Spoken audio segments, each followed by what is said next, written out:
السلام عليكم، ازيكم حبايبي؟ عاملين ايه؟ يا رب تكونوا بخير. معاكم دعاء باشا، صاحبة قناة فرش عرايس طنطاوية. اللي اول مرة يشوف قناتي، انا دعاء بفرش شقق عرايس. اتمنى اشتركوا في القناة وتفعلوا زر الجرس للكل عشان يوصل لكم كل جديد في شغلي باذن الله. النهارده شقة عروسة جديدة ما شاء الله. زي ما انتم شفتوا العروسة كانت ملتزمة بكل حاجة انا قلتها لها. الحاجة كانت متفتحة كده وجاهزة، دي حاجة النيش ما شاء الله، اللي ربنا يبارك لها يا رب. كل الحاجة بتاع النيش متفتحة، اي نعم مش مطلعاها من الكرتونة، بس يكفي ان كل حاجة ظاهرة قدام عيني وشايفاها وعارفة هرص ده فين واحط ده فين. ما شاء الله ربنا يبارك لها. هنا بقى دي غرفة الاطفال، برضو قبل الفرش كانت حطالي برضو كل المفروشات في الغرفة، ومقسمة بقى كل حاجة لوحدها. ملاية السرير كبير لوحده والاطفال لوحدها، اللي الحفة بتاعتها والبطاطين كل المفروشات كده كانت حطاها على السرير في غرفة الاطفال.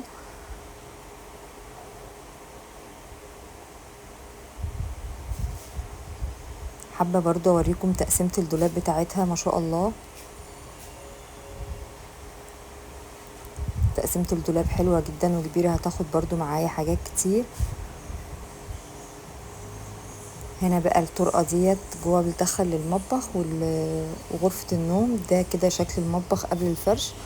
كانت برضو مفتحالي كل حاجة، الحلل والحاجة بتاعتها، وكانت حطالي برضو الكراتين بتاعتها فيها البلاستيكات والرفايع. بجد شقة عروستنا دي بعد الفرش ما شاء الله تبارك الرحمن في حتة تانية. ربنا يبارك لها ويسعدها هي وعريسها يا رب. هي اصلا حد ذوق وقمر جدا، ربنا يسعدها ما شاء الله. هنا بقى غرفة النوم بتاعتها، حطت بقى فيها كل شنط اللبس بتاعتها، يعني كل الشنط بتاع اللبس زي ما انا طلبت منها بالظبط. كل حاجة اللبس بتاعتها في الغرفة. انا بطلب ليه ان اللبس الاول، لان بنبقى عايزين نشوف الدولاب هياخد معانا مساحة ايه. انتظروا معانا الشقة بعد. تعالوا بقى مع بعض نشوف شقة عروستنا بعد الفرش. الفيديو دوت كنت انا نسيت اصور لكم المطبخ. النيش ده كانت حاطة فيه حاجات اصلا قبل ما، وانا بصور ما كنتش متوقعة لان كان النور مطفي في النيش بتاع المطبخ، فما كانش باين ان في حاجات. فانا صورت لكم الجزء دوت. بقى هنشوف بقى شقة عروستنا بعد الفرش ونشوف تفاصيل الشقة. ربنا يسعدها ويهنيها يا رب. من باب شقتها كده نصلي على الحبيب، اللهم صل وسلم وبارك على سيدنا محمد وعلى آله وصحبه أجمعين. ما شاء الله تبارك الرحمن. يا رب يملاها لها كده بالحب والخير والذرية الصالحة يا رب، اللهم امين. ده كده الريسبشن بتاعها ما شاء الله. الانتريه بتاعها كان شكله شيك ومختلف كده ما شاء الله عليه، شكله مميز. بس قد ايه كان ذوقه راقي وجميل جدا.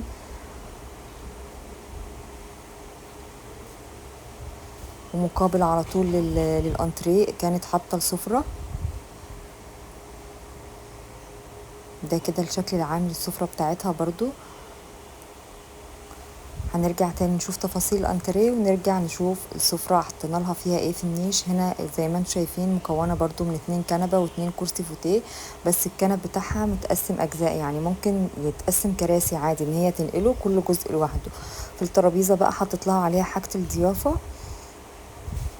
ما شاء الله. الستاير بتاعتها برضو كانت رقيقة وبسيطة وشيك جدا. هنا بقى مكتبة الشاشة وزعت لها عليها الانتيكات والحاجات الديكورية بتاعتها. دي الشاشة برضو ما شاء الله، الماركة بتاعتها كانت سامسونج ما شاء الله. وزعت لها الانتيكات بتاعتها، كان شكلها برضو مميز وشيك جدا. حطت لها المبخرة وجنبها طفاية كريستال داخل فيها جولد. وزعت لها برضو الكوشن كده على الانتريه. وتعالوا بقى نشوف النيش والسفرة وتفاصيلها وانتيكاتها القمر اللي هي كانت جايبها لها. النجف بتاعها برضو ما شاء الله كان شكله قيم وشيك جدا. حطت لها على الترابيزة الرنر الطويل ده، حطت لها شيالة الكحك وطبق الفاكهة الكريستال. هنا ده شكل النيش. هنشوف اول ضلفة معانا في النيش ما شاء الله تبارك الرحمن. حاجتها قد ايه كانت قيمة وشيك جدا. حطت لها فوق طقم شربات بوهيمي، ودخلت معاه طقم شربات عصير ومية. هنا برضو حطيت طقم خشاف كريستال ودخلت معاه طقم برضو شربات عصير. هنا حطت لها طقم شاي والجاتوه ما شاء الله، شكله برضو كان قيم وراقي جدا. هنا حطت لها طقم البورسلين، طقم جيلي كده بورسلين، ودخلت معاه برضو اطقم كوبايات وجزء كده تحت من الطقم الصيني ما شاء الله. حاجتها قد ايه كانت راقية وقيمة جدا.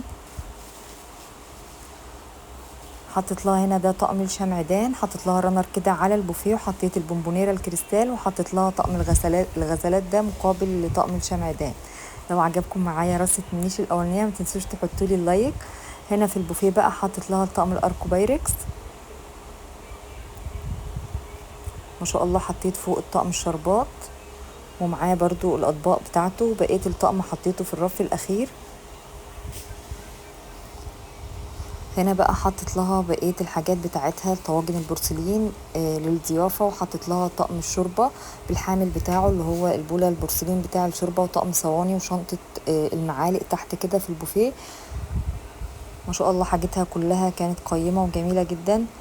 هنا بقى في الوحده التانية من النيش، ما شاء الله اللهم بارك. انا الارفف بتاع النيش ما بين كل رف والتاني الارفف واطيه جدا، فما كانش عندي حل غير اني اشنق لها القاروره من الجنبين الاتنين وربطتها كده، لان ما كانتش داخله خالص. حاولت في كل الارفف ان انا ادخلها، ما جاتش معايا خالص، فعملتها لها كده بالشكل دوت.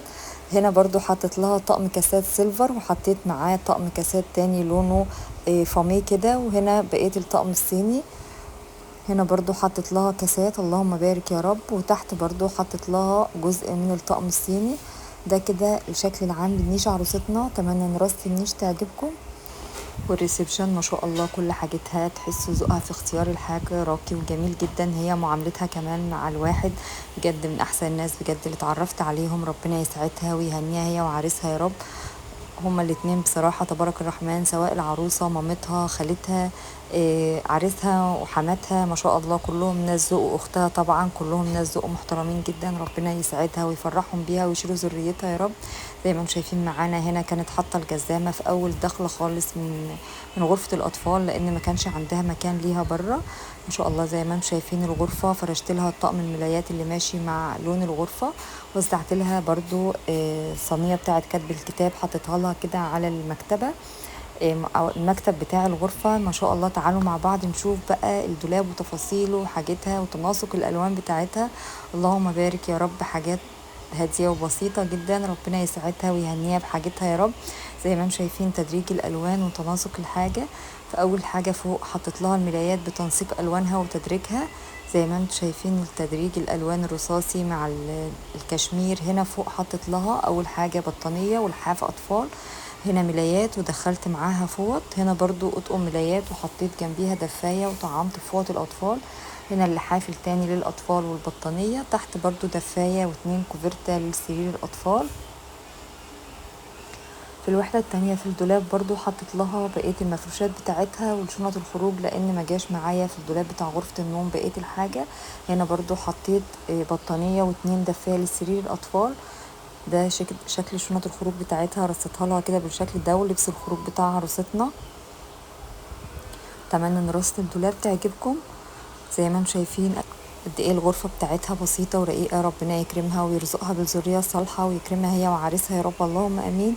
ما شاء الله. تعالوا بقى نشوف مع بعض تفاصيل غرفه النوم والمطبخ بتاعها. زي ما شفتوا في الفيديو الاولاني الطرقه اللي بتدخلنا لغرفه النوم بتاعتها والحمام والمطبخ. هنا ده كان شكل الحمام بتاع عروستنا.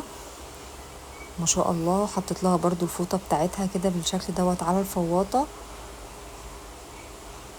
ده كده الشكل العام للحمام بتاعها. هنشوف مع بعض بقى تفاصيل الشقة. انا بس خدت لكم بصة سريعة على المطبخ وهنرجع له تاني عشان تفاصيله كتير، ونشوف مع بعض غرفة النوم وجمالها. مفرش السرير بتاعها القمر قوي دوت، ربنا يسعدها ويهنيها يا رب. المفرش ما شاء الله خامته كانت قيمة وجميلة جدا. حطينا لها حاجات بسيطة جدا على التسريح، حطيت لها بالة ميك اب كده كبير، برضو علبة ميك اب برضو اللي هي بتتفتح باحجامها دي. رصيت لها بقى بقية الحاجات في الادراج كده بالشكل دوت. حاجة الميك اب لوحدها. حطت لها هنا برضو الاكسسوارات بتاعتها والتوك بتاع الشعر. في التسريحة برضو حطت لها بقية البرفانات والكريمات بتاعتها. ما حبيتش ان انا اسحم التسريحة بحاجات كتير. وهنا برضو حطت لها بقية الحاجة بتاعتها في الادراج بتاع التسريحة، وزعتها لها كده بالشكل ده. ده كده الشكل العام للتسريحة راقي وهادي وجميل جدا. ما شاء الله. هنا برضو الدولاب بتاع الغرفة، تعالوا مع بعض نشوف تفاصيل الدولاب ونشوف عملنا لها ايه. ما شاء الله تبارك الرحمن، زي ما انتم شايفين قد ايه الدولاب راقي ورقيق جدا جدا جدا. ربنا يسعدها ويهنيها يا رب. زي ما انتم شايفين دي رصة المفروشات بتاع الغرفة، حطت لها فوق لحاف كبير وحطيت معاه دفايه ووزعت لها الفراشات، والشريطه الجولد ديت برضو حطيتها لها. حسيت ان هي ناطقه شكل اللحاف، هي حاجتها قد ايه هاديه وبسيطه جدا، فحبيت ان انا احط لها بعض الخامات برضو البسيطه بحيث يكون لايق على ذوقها. حطيت لها الملايات بتدريج الوانها، حطيت شرايط خيش كده وشرايط ستان. هنا برضو حطيت لها دفايات للسرير الكبير وبطانيه في الجنب وزينتها لها كده بالشكل ده. ده شكل رصة الدولاب المفروشات بتاع الغرفه. تعالوا مع بعض بقى نشوف حطينا لها لبسها فين. هنا برضو حطت لها اللبس الشتوي فوق، وهنا اللبس الصيفي يكون في متناول ايديها، لان طبعا زي ما انتم عارفين حاليا احنا في موسم الصيف، وطبعا انا دايما بحب في الموسم اللي احنا فيه يكون اللبس قريب من ايد العروسة. هنا ده لبس العريس ده كده شكل اللبس بتاع العريس. العروسه طبعا هي اللي طبقته له. انتوا دايما متعودين مننا ان احنا مش بنطبق لبس العريس. علقت لها على الشماعات اللبس الخروج بتاعها. ما شاء الله ده كده شكل الدولاب بعد الفرش. ده كده المنظر العام للغرفة بعد فرش الغرفة. ما شاء الله ربنا يبارك لها ويسعدها ويهنيها بحاجتها يا رب. حطيت لها برضو البرانس كده على الشماعة. حطيت على الكومود الاباجورات بتاعتها القمر دي شكلها كان حلو جدا. وحطيت لها الباسكت اللي طالع ترندي الفترة دي، كل البنات بتجيبه دلوقتي. حطيت لها بقى على السرير المفرش سوفت التركي كده زي ما انتم شايفين، ومنديل كاتب الكتاب بتاعها. عايزه اقول لكم ان المفرش ده كان عاجبني جدا جدا، خامته حلوه قوي ما شاء الله، قماشته جميله بجد. تسلم ايد مامتها وتسلم ذوقها وذوق العروسه بجد في اختيار الحاجه. تبارك الرحمن، حاجتها قد ايه قيمه وجميله جدا. تعالوا مع بعض بقى نشوف المطبخ وتفاصيله وجمال المطبخ بعد الفرش. اللهم بارك. اكيد طبعا انتوا فاكرين المطبخ ده قبل الفرش كان عامل ازاي، ما كانش فيه مكان فاضي، كانت الارض دي كلها مليانه كراتين ورفايع وحاجات كده. هنا التلاجة بتاعتها تقريبا كانت ماركتها فريش. وده النيش بتاع المطبخ، نيش مطبخ عروستنا، حطت لها فيه الزجاج بتاع المطبخ. هنشوف برضو مع بعض التفاصيل. ده الميكروويف ماركته برضو فريش. وهنا البوتاجاز بتاعها كريازي. اللهم بارك يا رب. عايزه اقول لكم ان المطبخ حلو جدا. دي برضو الغساله الاوتوماتيك بتاعتها كريازي. هنشوف بقى مع بعض حطينا لها ايه في المطبخ ونشوف تفاصيل المطبخ. ما شاء الله تبارك الرحمن. هنا حطت لها بقى مجات وطواجن بورسلين في الرف اللي فوق. بقيه الطواجن البايركس والبورسلين بتاعتها رفعت لها الطواجن كلها في الرفين دول، بس للاسف انا ما كنتش عارفه طول الضلف اللي فوق دي خالص. حطت لها بقى الحاجات اللي هي مش هتستخدمها كلها فوق. حطت لها طقم عشاء بورسلين كده في المطبقيه، وحطيت تحت كوبايات بتاعتها للاستخدام. ما شاء الله خامة المطبخ كانت حلوة جدا جدا، ربنا يبارك لها يا رب. تعالوا بقى برضو في الوحدة ديت حطت لها الأجهزة الكهربائية كلها فوق. حطت لها الترامس والميزان، وحطت لها حافظ الطعام، وحتى تحت هنا حطت لها العجان ومكنة الزبادي ومكنة الشيبسي، وهنا الخلاط والكبة والهاند بلندر. الوحدة دي بقى حطت لها الحلل بتاعتها كلها. ده طقم حلل تقريبا جرانيت حاجه زي كده، انا مش فاكره قوي. ده الجرانيت والتاني تيتانيوم. الجرانيت كان لونه اسمر والملون دوت كان تيتانيوم. هنا تحت بقى حطت لها في الوحده ديت، حطيت تحت خالص في اخر رف الرفايع، ودي خليتها لها كده للخزين. حطت لها كل البلاستيكات بتاعتها، علب التلاجة والحاجات اللي هي الرفايع بتاع المطبخ، علب بلاستيك والحاجات دي. هنا في الأدراج بقى حطت لها رفايع اللي هي المعالق والسكاكين والمقصات. كل الرفايع دي حطتها لها في منظم الدرج. المنظم ده طالع موضة أول الفترة دي، كل العرايس بتعمله تبع الراجل بتاع المطبخ، وحلو جدا بيلم حاجة العروسة. وهنا في الدرج ده حطت لها أطقم التوابل وبقية المصافي وحاجات رفايع بتاع المطبخ.